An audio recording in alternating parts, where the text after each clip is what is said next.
And our observation suggests that circulating testosterone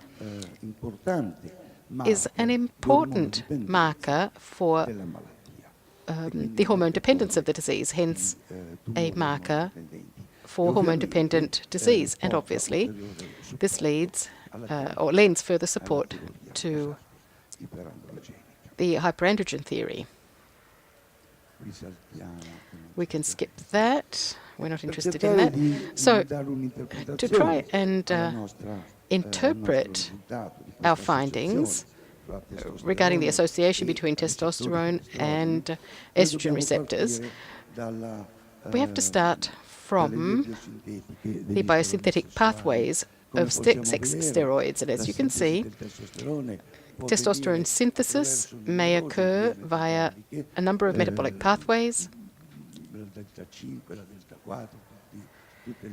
And you can see the various intermediate steps, whereas estradiol synthesis occurs either direct aromatization of testosterone or conversion from estrone. But estrone in turn can derive only from androstenedione, which is a weak substance that may develop into testosterone and vice versa. So, as I was saying, estrogen can only derive from androgen precursors, and the direct precursors are testosterone and androstenedione. There is evidence in the literature that aromatase enzyme is expressed in breast cancers. Aromatase is the enzyme that allows the transformation of androgen into estrogen. And lastly, it's widely accepted that hormones regulate the synthesis of their own receptors. Therefore, we believe that estradiol regulates the synthesis of estrogen receptors.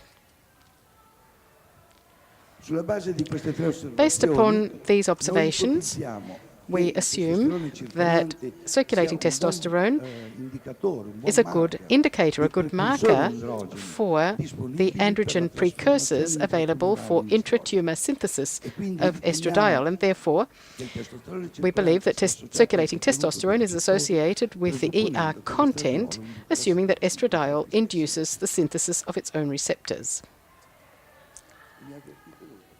Will you tell me when my time is up, please? Do I have another 5 minutes? Okay. Well, then I'll go very quickly. I'd like to present a simplified scheme summarizing the possible role of androgen excess in breast cancer. I've told you several times already about the hyperandrogenic theory that we've been working on for many years. So, in the tumor cell, I hope you can see it, in the tumor cell,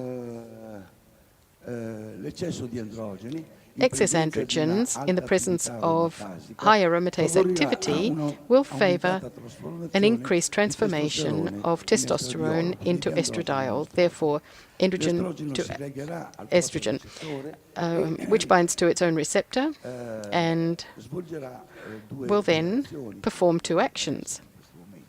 One is to stimulate cell proliferation, and the other is to increase the synthesis of estrogen receptors so as to create a loop, a self-regulating loop, which is at a higher level than the normal cell, and consequently, therefore,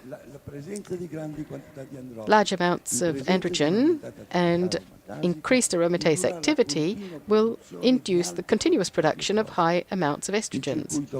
And the self-regulating loop will create a bond between estrogen and its receptor, stimulating cell proliferation, even also under hormonal control. In other words, breast cancer that is hormone dependent. Similarly, excess androgen will foster increased conversion of testosterone into dihydrotestosterone, and dihydrotestosterone is the most powerful estrogen, and it cannot be converted or aromatized. And this would explain the data found in the literature that proves how concentrations of dihydrotestosterone within tumor cells are 3 times higher than those present in the blood. Testosterone and dihydrotestosterone bind to their receptors that are also present in breast cancer, and so we can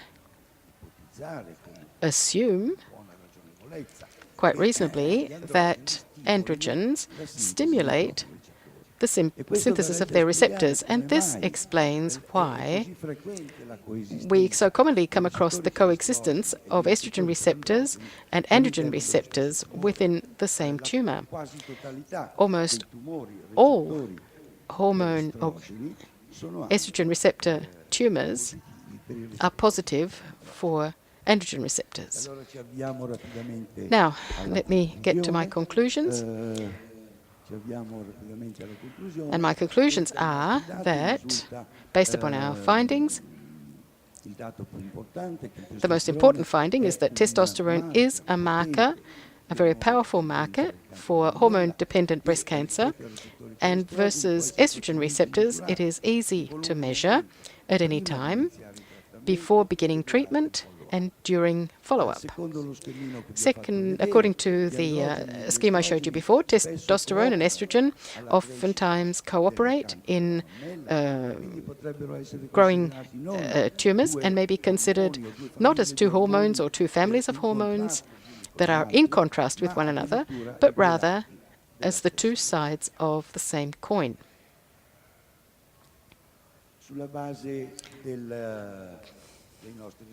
Also, based upon our findings, we could therefore select 4 groups of patients to submit to receive different hormone treatments. The first group, patients with high levels of testosterone and estrogen receptor positive, 100% hormone dependent. Group 2, high testosterone and ER negative. Group 3, low testosterone and estrogen receptor positive. And 4, low testosterone and estrogen receptor negative, 100% non-hormonal dependent, hormone dependent.